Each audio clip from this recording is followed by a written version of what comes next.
ಎಲ್ರಿಗೂ ಶುಭೋದಯ. ಇಂದಿನ ತರಗತಿಯಲ್ಲಿ ನಾವು ವೀರಮಾತೆ ಜೀಜಾಬಾಯಿ ಪಾಠದ ಅಭ್ಯಾಸಗಳನ್ನು ಕಲಿತಿದ್ದೀವಿ. ಹೌದಲ್ಲ ಮಕ್ಕಳೇ? ಯಾವ ಪಾಠದ ಅಭ್ಯಾಸಗಳನ್ನು ಕಲಿತಿದ್ದೀವಿ? ವೀರಮಾತೆ ಜೀಜಾಬಾಯಿ ಎಂಬ ಪಾಠದ ಅಭ್ಯಾಸಗಳನ್ನು ಕಲಿತಿದ್ದೀವಿ. ಯಾವೆಲ್ಲ ಅಭ್ಯಾಸಗಳನ್ನು ಕಲಿತಿದ್ದೀವಿ? ಒಂದು ವಾಕ್ಯದ ಉತ್ತರ ಬರೆಯಿರಿ, ಬಿಟ್ಟ ಸ್ಥಳದಲ್ಲಿ ಸೂಕ್ತ ಪದ ಆರಿಸಿ ಬರೆಯಿರಿ ಹಾಗೂ ವಿರುದ್ಧಾರ್ಥಕ ಪದ ಬರೆಯಿರಿ. ಈ ಮೂರು ಮೇಲೆ ಮುಗಿಸಿದೀವಲ್ಲ ಮಕ್ಕಳೇ? ಈ ಮೂರು ಅಭ್ಯಾಸಗಳನ್ನು ನಾವು ಮುಗಿಸ್ತೀವಿ. ಈಗ ಮೊದಲಿಂದ ಮತ್ತೊಮ್ಮೆ ಆ ಅಭ್ಯಾಸಗಳನ್ನು ನಾವು ಪುನರಾವರ್ತನೆ ಮಾಡೋಣ. ತಾಯಿಗೆ ಮಗನು ಏನೆಂದು ಕೇಳಿದನು. ತಾಯಿಗೆ ಮಗನು ಏನೆಂದು ಕೇಳಿದನು? ಅಮ್ಮ, ನನ್ನನ್ನು ಕರೆಸಿದ ಉದ್ದೇಶವೇನು? ನನ್ನಿಂದ ಏನಾಗಬೇಕು ಕೇಳು ತಾಯಿ ಎಂದು ತಾಯಿಗೆ ಮಗನು ಕೇಳಿದನು. ಅಮ್ಮ, ನನ್ನನ್ನು ಕರೆಸಿದ ಉದ್ದೇಶವೇನು? ನನ್ನಿಂದ ಏನಾಗಬೇಕು ಕೇಳು ತಾಯಿ ಎಂದು ತಾಯಿಗೆ ಮಗನು ಹೇಳಿದನು. ಕೊಂಡಾಣದುರ್ಗ ಯಾರ ವಶದಲ್ಲಿತ್ತು ಮಕ್ಕಳೇ? ಒನ್ ವರ್ಡ್ ಆನ್ಸರ್ ಅದು. ಕೊಂಡಾಣದುರ್ಗ ಯಾರ ವಶದಲ್ಲಿತ್ತು? Very good, ಮೊಘಲರ ವಶದಲ್ಲಿತ್ತು. ಕೊಂಡಾಣದುರ್ಗ ಯಾರ ವಶದಲ್ಲಿತ್ತು? ಮೊಘಲರ ವಶದಲ್ಲಿತ್ತು. ಜೀಜಾಬಾಯಿಯ ತಂದೆಯ ಹೆಸರೇನು? ಜೀಜಾಬಾಯಿಯ ತಂದೆಯ ಹೆಸರೇನು? ಲಖುಜಿ ಜಾಧವರಾವ್. ಲಖುಜಿ ಜಾಧವರಾವ್ ಅನ್ನೋದು ಜೀಜಾಬಾಯಿಯವರ ತಂದೆಯ ಹೆಸರು. ಶಿವಾಜಿಯ ಗುರುವಿನ ಹೆಸರೇನು? ದಾದಾಜಿ ಕೊಂಡದೇವ ಎಂಬುದು ಶಿವಾಜಿಯ ಗುರುವಿನ ಹೆಸರು.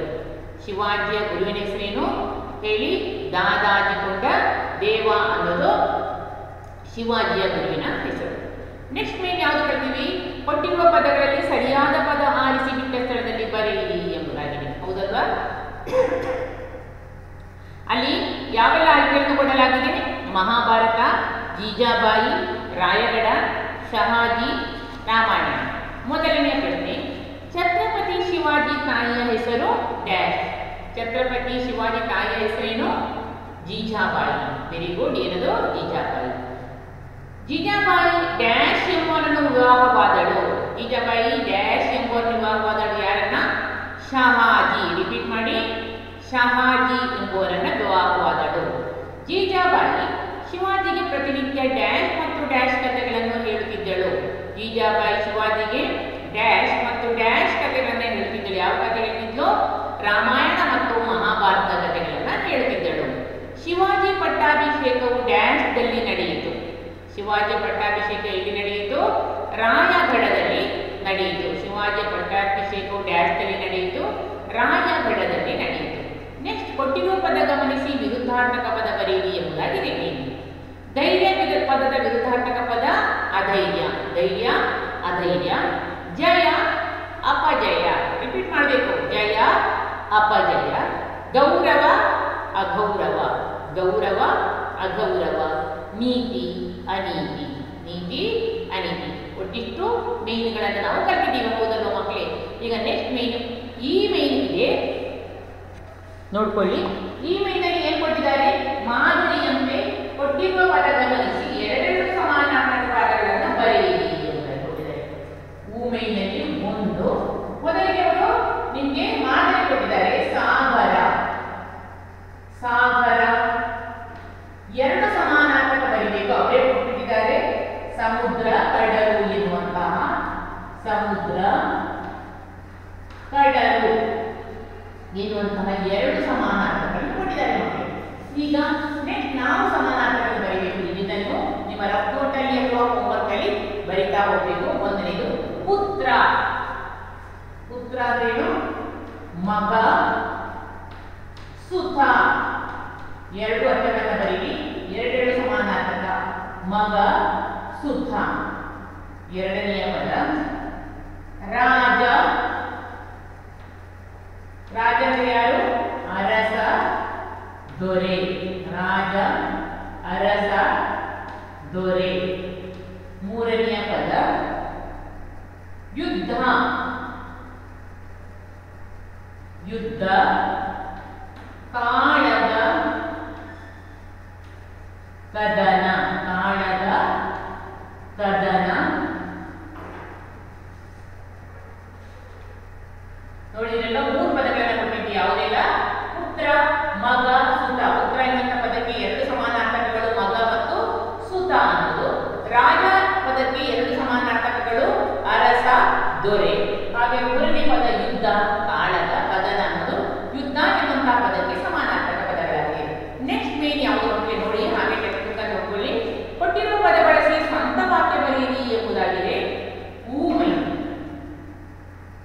ಯಾವ ಮೀನ್ ಆಗಿದೆ ಅದು ಬರ್ತಿದ್ದೀನಿ ಮಕ್ಕಳೇ. ಇದು ಈ ಮೀನ್, ಇವಾಗ ಇದು ಓ ಮೀನ್.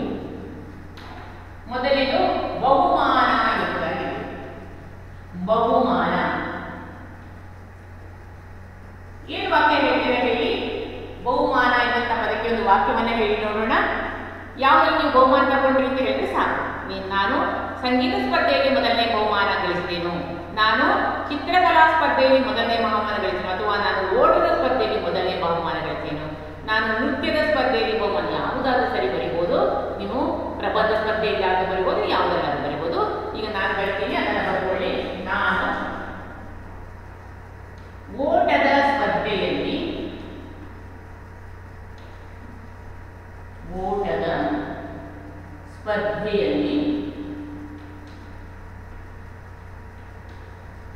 ಮೊದಲನೆಯ ಬಹುಮಾನ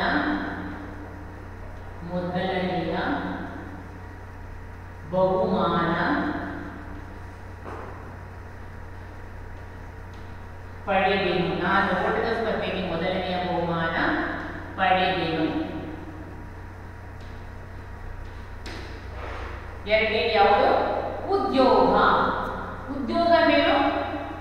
ವೃತ್ತಿ ಅಥವಾ ಕೆಲಸ ಎಂಬುದಾಗಿ ಅರ್ಥ. ಉದ್ಯೋಗ ಏನು? ವೃತ್ತಿ ಅಥವಾ ಕೆಲಸ. ಏನ್ ಬರ್ತೀರಾ? ಯಾರ್ಯಾರ ಉದ್ಯೋಗ, ನಿಮ್ಮ ಪೇರೆಂಟ್ಸ್ ಯಾವ ಉದ್ಯೋಗ ಮಾಡ್ತಾರೆ ಅನ್ನೋದನ್ನ ಬರೀಬಹುದು. ನಿಮ್ಮ ಪೋಷಕರು ಯಾವ ಉದ್ಯೋಗವನ್ನು ಮಾಡ್ತಾರೆ ಎಂಬುದಾಗಿ ಬರೀರಿ.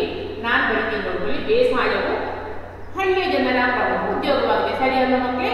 ಪೇಟೆಯಲ್ಲಿ ನಾವು ಬೇರೆ ಬೇರೆ ಉದ್ಯೋಗವನ್ನು ಮಾಡ್ತೇವೆ. ಸಿಟಿಲಿದ್ದವರು ಬೇರೆ ಬೇರೆ ಉದ್ಯೋಗವನ್ನು ಮಾಡ್ತೇವೆ. ಒಂದು ಶಿಕ್ಷಕರಾಗಿರ್ತಾರೆ, ಅಥವಾ ಇಂಜಿನಿಯರ್ಸ್ ಆಗ್ತಾರೆ, ಡಾಕ್ಟರ್ ಆಗಿರ್ತಾರೆ, ಸೂಪರ್ವೈಸರು, ಅಥವಾ ಮಾರ್ಗಗಳಲ್ಲಿ ಏನು ಕೆಲಸ ಮಾಡ್ತಾ ಇರ್ತಾರೆ, ಯಾವುದಾದ್ರು ಕೆಲಸ, ಅಥವಾ ಕಟ್ಟಡ ಕಾರ್ಮಿಕರ ಕೆಲಸವನ್ನ ವೃತ್ತಿಯನ್ನು ಮಾಡ್ತಾ ಇರ್ತಾರೆ. ಹಳ್ಳಿಯಲ್ಲಿ ಹೆಚ್ಚಿನ ಜನರು ಏನು ಮಾಡ್ತಾರೆ? ಬೇಸಾಯವನ್ನು ಮಾಡ್ತಾರೆ. ಹಾಗಿದ್ರೆ ಬೇಸಾಯವು ಹಳ್ಳಿಯ ಜನರ ಪ್ರಮುಖ ಉದ್ಯೋಗವಾಗಿದೆ. ಬರ್ಕೊಳ್ಳಿ. ಬೇಸಾಯವು ಹಳ್ಳಿಯ ಜನರ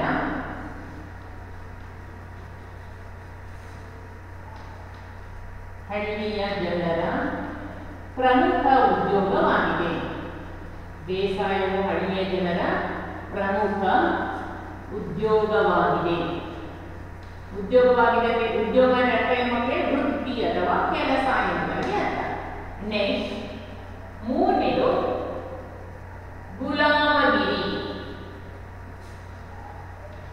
ಗುಲಾಮಗಿರಿ ಅಂದರೆ ದಾಸ್ಯದ ಬದುಕು. ಇನ್ನೊಬ್ಬರ ಅಡಿಯಾಳಾಗಿರುವುದಕ್ಕೆ ನಾವು ಗುಲಾಮಗಿರಿ ಎಂಬುದಾಗಿ ಹೇಳ್ತೀವಿ. ಸುಭಾಷ್ ಚಂದ್ರ ಬೋಸರು ಭಾರತೀಯರಿಗೆ ಬ್ರಿಟಿಷರ ಗುಲಾಮಗಿರಿಯಿಂದ ಹೊರಬರಲು ಕರೆ ನೀಡಿದರು.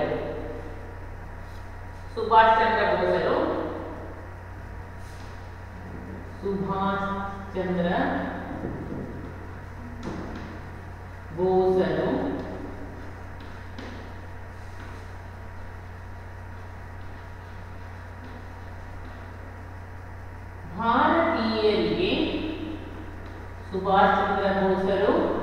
ಭಾರತೀಯರಿಗೆ ಗುಲಾಮಗಿರಿಯ ಬದುಕಿನಿಂದ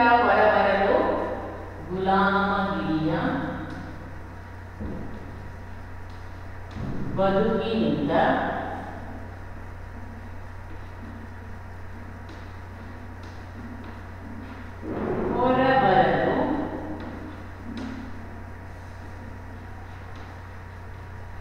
ಕರೆ ನೀಡಿದರು.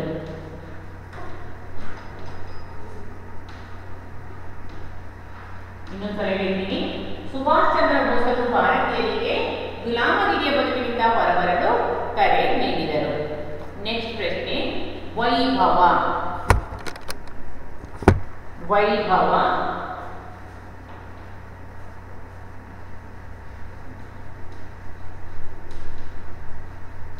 ವೈಭವನ ಆಡಂಬರದಿಂದ.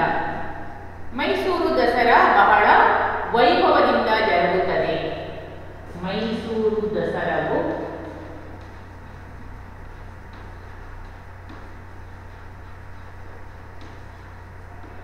ಬಹಳ ವೈಭವದಿಂದ ಜರುಗುತ್ತದೆ. ಹೌದಲ್ಲ ಮಕ್ಕಳೇ? ಬಹಳ ವಿಜೃಂಭಣೆಯಿಂದ, ಆಡಂಬರದಿಂದ ಜರುಗುತ್ತದೆ. ಬಹಳ ವೈಭವದಿಂದ ಜರುಗುತ್ತದೆ. ಮೈಸೂರು ದಸರಾ ಬಹಳ ವೈಭವದಿಂದ ಜರುಗುತ್ತದೆ. ನೆಕ್ಸ್ಟ್ ಪ್ರಶ್ನೆ, ಆಶೀರ್ವಾದ. ನೆಕ್ಸ್ಟ್ ಪ್ರಶ್ನೆ ಏನು? ಆಶೀರ್ವಾದ. ಆಶೀರ್ವಾದ ಹಾರೈಕೆಗಳು. ನಮ್ಮ ಒಳ್ಳೆಯ ಕೆಲಸಗಳಿಗೆ ಗುರು ಹಿರಿಯರ ಆಶೀರ್ವಾದ ಇರುತ್ತದೆ. ನಾವು ಮಾಡುವ ಒಳ್ಳೆ ಕೆಲಸ ಮಾಡಬೇಕು. ನಾವು ಮಾಡುವ ಒಳ್ಳೆಯ ಕಾರ್ಯಗಳಿಗೆ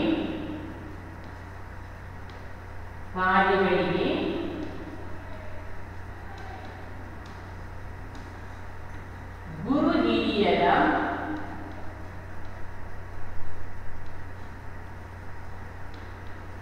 ಆಶೀರ್ವಾದ ಇರುತ್ತದೆ.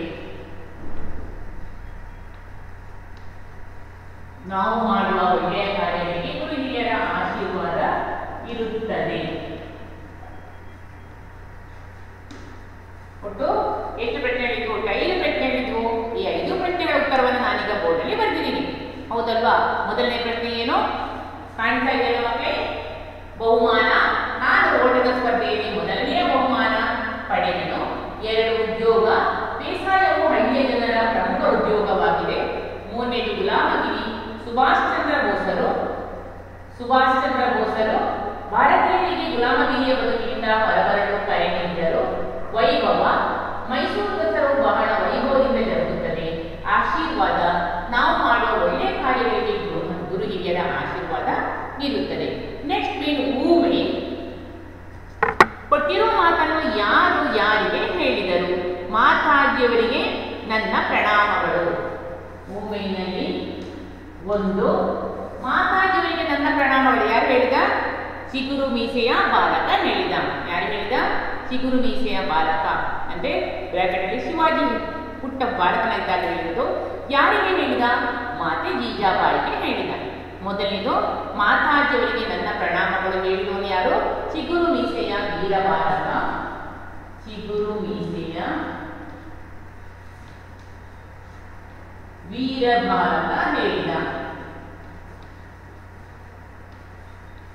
ಯಾರಿಗೆ ಹೇಳಿದ? ತಾಯಿ, ತನ್ನ ತಾಯಿ ಜೀಜಾಬಾಯಿಯವರಿಗೆ ಹೇಳಿದ.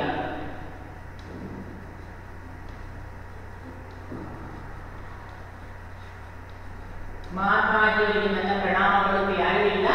ಚಿಗುರು ಮೀಸೆಯ ಬಾಲಕ ಶಿವಾಜಿ ಯಾರಿಗೆ ಹೇಳ್ತಾನೆ?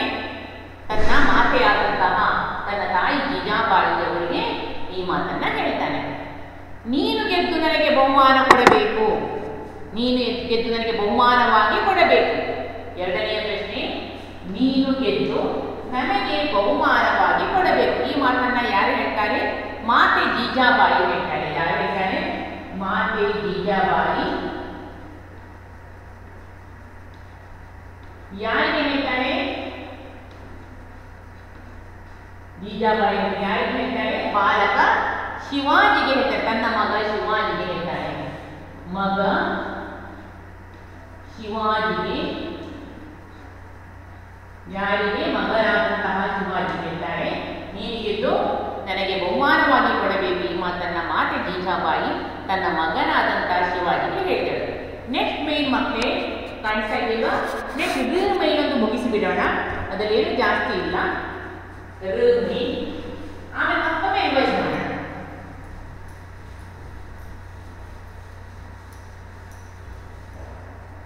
ಮೈನಲ್ಲಿ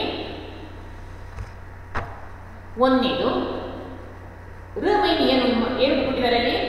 ಪದಗಳನ್ನು ಸರಿ ಜೋಡಿಸಿ ವಾಕ್ಯ ರಚಿಸಿ ಬರೆಯಿರಿ ಎಂಬುದನ್ನು. ಪದಗಳನ್ನು ಸರಿಯಾಗಬೇಕಂದ್ರೆ ಪದಗಳು ಹಿಂದೆ ಮುಂದೆ ಆಗಲಿ. ಅಂತಹ ಪದಗಳನ್ನು ನಾವು ಸರಿಯಾಗಿ ಜೋಡಿಸಿ ವಾಕ್ಯವನ್ನು ರಚಿಸಬೇಕು. ಮೊದಲನೇ ವಾಕ್ಯ ಅಲ್ಲಿ ಮೊದಲನೇ ಪದ ಏನು ಕೊಟ್ಟಿದ್ದಾರೆ? ತಾಯಿ ನೀಡುತ್ತೇನೆ ಕೇಳು ಅಗತ್ಯವಾಗಿ. ಏನೆಂಬುದಾಗಿ ಹೇಳು? ಕೇಳು ತಾಯಿ ಅಗತ್ಯವಾಗಿ, ಕೇಳು ತಾಯಿ ಅಗತ್ಯವಾಗಿ ನೀಡುತ್ತೇನೆ ಎಂಬುದಾಗಿ ಬರೀಬೇಕು. ಕೇಳು ತಾಯಿ ಅಗತ್ಯವಾಗಿ ನೀಡುತ್ತೇನೆ. 1ನೇದು ಕೇಳು ತಾಯಿ ಅಗತ್ಯವಾಗಿ ನೀಡುತ್ತೇನೆ.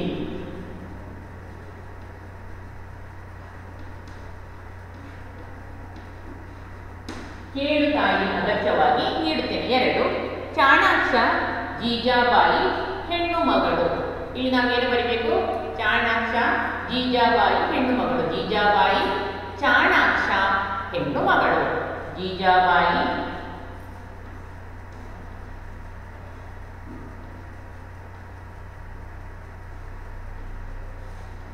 ಚಾಣಾಕ್ಷ ಹೆಣ್ಣು ಮಗಳು.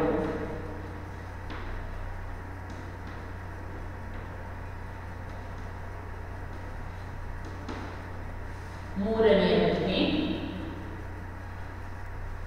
ಪಟ್ಟಾಭಿಷೇಕವು ಅತಿ ಶಿವಾಜಿಯ ನಡೆಯಿತು ವೈಭವದಿಂದ. ಏನು ಬರೀಬೇಕು? ಪಟ್ಟಾಭಿಷೇಕವು ಅತಿ ಶಿವಾಜಿಯ ನಡೆಯಿತು ವೈಭವದಿಂದ. ಶಿವಾಜಿಯ ಪಟ್ಟಾಭಿಷೇಕವು ಅತಿ ವೈಭವದಿಂದ ನಡೆಯಿತು. ಶಿವಾಜಿಯ ಪಟ್ಟಾಭಿಷೇಕವು